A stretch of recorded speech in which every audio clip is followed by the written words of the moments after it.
आप सब लोगों को नमस्कार, धन्यवाद।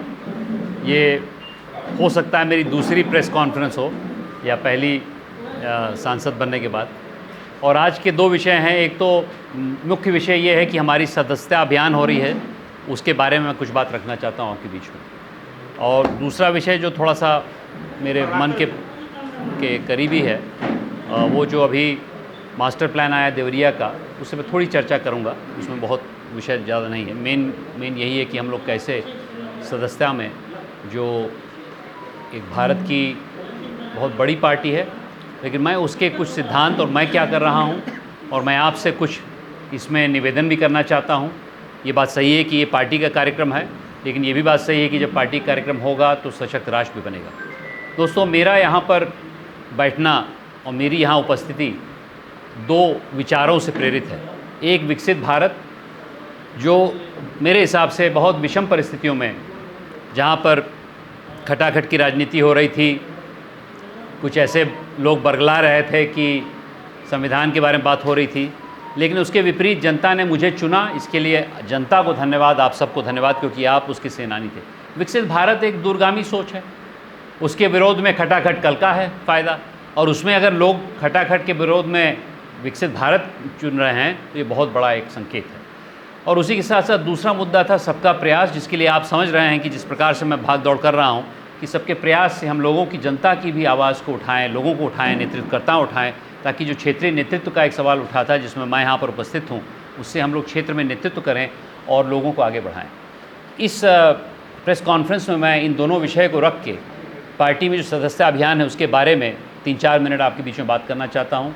पार्टी में सदस्यता लेना ये आवश्यक है क्योंकि बड़ी पार्टी है, लेकिन मैं नहीं समझता बड़ापन बहुत ज़रूरी है किसी जगह में सदस्यता लेने का। बहुत बड़ा होता है तो ठीक है, लेकिन उसके सिद्धांत क्या हैं? उसके सिद्धांत एक तरह से अमूल्य हैं। श्यामा प्रसाद मुखर्जी जी ने जब एक एकाग्र राष्ट्र के बारे में बात करी, उसके बाद पंडित दीनदयाल जी ने एकात्म मानववाद की बात करी। इन दोनों को मिलकर जो हमारी पार्टी का गठन हुआ, और उसके बाद पहली बार अटल की सरकार बनी, तो विकास की राजनीति यहाँ पर आई। और विकास की राजनीति के होते होते 2 बार अटल की सरकार बनी, एक बार गिरी क्योंकि उन्होंने अपने सिद्धांतों पे एकदम अडिग रहे, और उसके बाद 2014 में जब आदरणीय प्रधानमंत्री जी के नेतृत्व में वही राजनीति फिर से वापस आई प्रबल रूप से, जिसमें हमारी पार्टी का बहुत बड़ा योगदान था।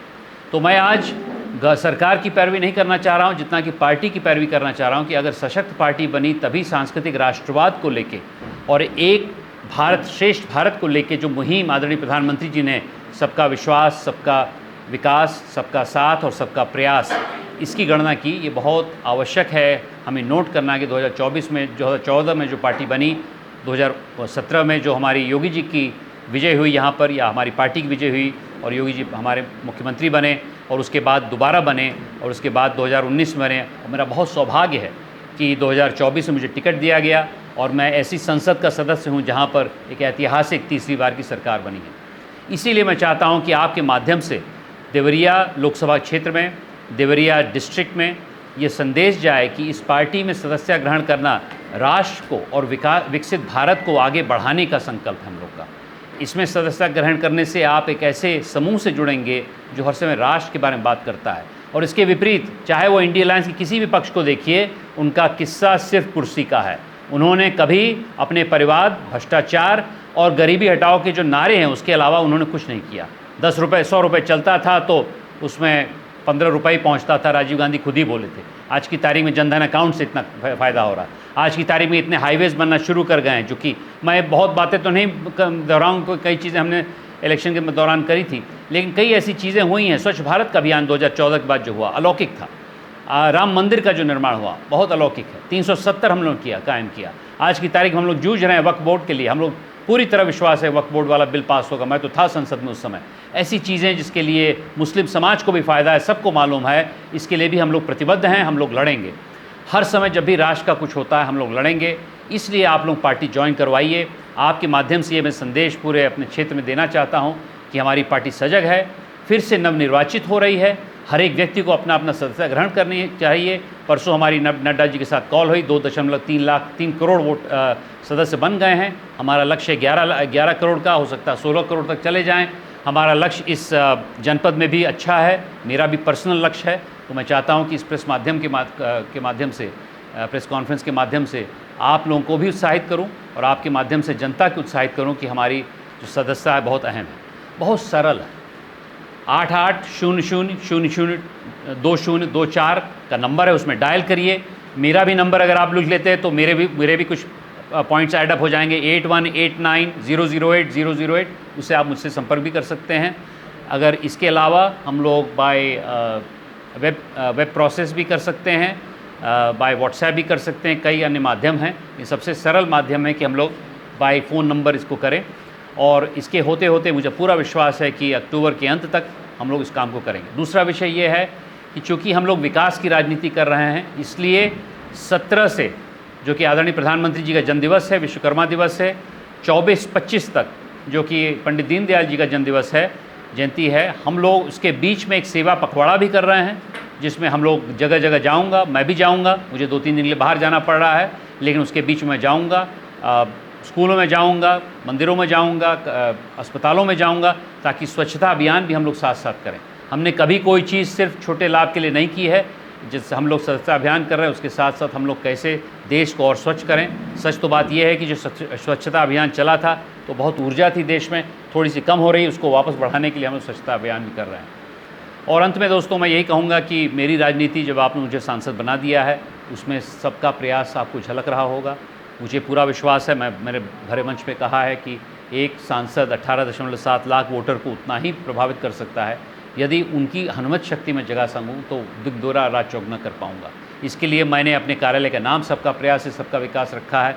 आपने देखा जो भी मैं यात्रा कर रहा हूँ, मैं धन्यवाद यात्रा कर रहा था इसके पहले, जब मैंने कार्यकर्ताओं को एक घड़ी डिस्ट्रीब्यूट किया है, एक वॉल क्लॉक, और उसी के बाद अब मैं एक सदस्यता अभियान यात्रा कर रहा हूँ। उसमें भी मैं जहाँ जहाँ जा रहा हूँ मैं संवाद कर रहा हूँ लोगों के बीच में।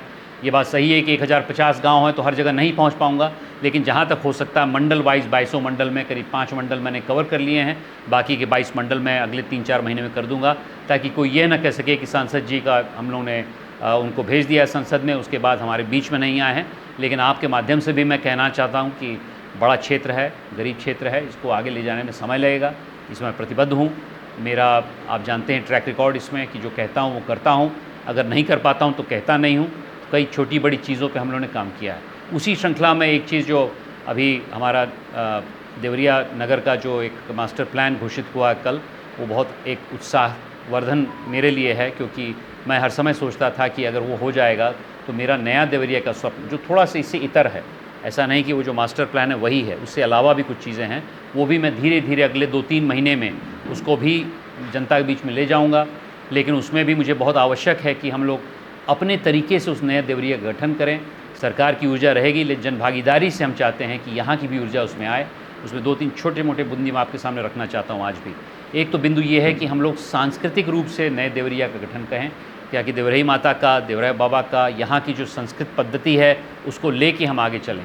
दूसरा, पर्यावरण के साथ हम आगे चलें। पर्यावरण बहुत मार चल रही है, इसलिए शहरीकरण में बहुत बाधा पड़ रही। और तीसरा, हम लोग डिजिटली भी लोगों के लेके आगे चलें, ताकि जो डिसेंट्रलाइजेशन, विकेंद्रीकरण हुआ है डिजिटल इंडिया के माध्यम से, उसमें भी हम डिजिटल करें। ये सोच थोड़ी दूरगामी है, इसमें कम से कम 5-7-10 साल लगेंगे, लेकिन शुरुआत कल जो हमारा एक ऐलान हुआ उसके लिए मैं भी प्रतिबद्ध था। कई और हमारे विधायकगण भी इसमें काम कर रहे थे, तो मुझे बहुत हर्ष है कि ये हो गया है, शुभ संकेत है।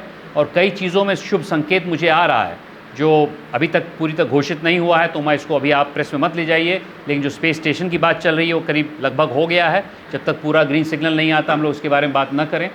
और उसी के साथ साथ अभी मैं विधायक जी के साथ एक पर्यटक स्थल का उद्घाटन, उसकी भूमि पूजन करके आ रहा हूँ। उसी के साथ आपने देखा होगा कि कुछ ही दिनों पहले मैंने वकीलों के लिए कुछ किया, पत्रकारों के लिए कुछ किया था, उसी के साथ मैं वकीलों के लिए कुछ करना चाह रहा हूँ। धीरे धीरे हम लोग सबके प्रयास से काम कर रहे हैं। इसके लिए भी मैं चाहता हूँ कि आप अच्छी न्यूज़ भी छापें, आप लोग मेरे जो अच्छे काम उसके बारे में भी चर्चा करें, क्योंकि अगर अच्छे काम में चर्चा होगी तो जनता में विश्वास जागेगा, जनता में विश्वास जागेगा तो विकसित देवरिया और कुशीनगर का जो मेरा स्वप्न है वो अगले 5 साल में मैं पूरा करके ही रहूँगा। और मेरा पूरा विश्वास है 5 साल के बाद भी आपके साथ मैं चलता रहूँगा, लेकिन अगले 5 साल का जो मैंने प्रण लिया उसको पूरा किया जाए। इसी आशा और विश्वास के साथ आप सबको बहुत बहुत धन्यवाद देना चाहता हूँ। कोई प्रश्न हो तो मैं सकता हूँ। क्या नया करेंगे, जैसे कि लोग आपसे जुड़े, आप पार्टी 2-3 चीज़ करेंगे हम लोग। एक तो यहाँ पर जो हम काम कर रहे हैं, जो काम मोदी जी ने किया है पूरे देश में, जो योगी जी ने किया है प्रदेश में, उसके साथ मैं बतौर सांसद, हमारे विधायक जो यहाँ काम कर रहे हैं उसको उजागर करेंगे। क्योंकि कभी कभी ऐसा होता है कि हम लोग वही चीज़, वही भाषा ले आते हैं, उसको पासिंग द पार्सल कर देते हैं।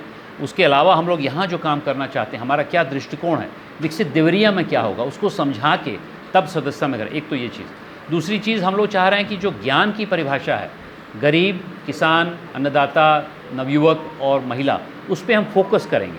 तीसरी चीज़ हम ये करेंगे कि जहाँ हमारी पार्टी अभी उतनी तगड़ी नहीं है, अगर आप विश्लेषण करेंगे मंडल वाइज हमारे लोकसभा इलेक्शन का, तो मैं आपको 5 मंडल, उनका नाम नहीं लूँगा, 5 मंडल गिना सकता हूँ जहाँ हमारे उतने वोट नहीं मिले, और जगह भी उतने कम वोट मिले। औसतन रूप से हमारे वोट कम हुए हैं, ये तो बात सही है, लेकिन कई ऐसी जगह जहाँ बहुत कम हुए, वहाँ पर हम पार्टी को और सशक्त करेंगे। ये 3 चीज़ हम लोग करेंगे ताकि यहाँ पर लोग उससे उत्साहित रूप से जुड़ें।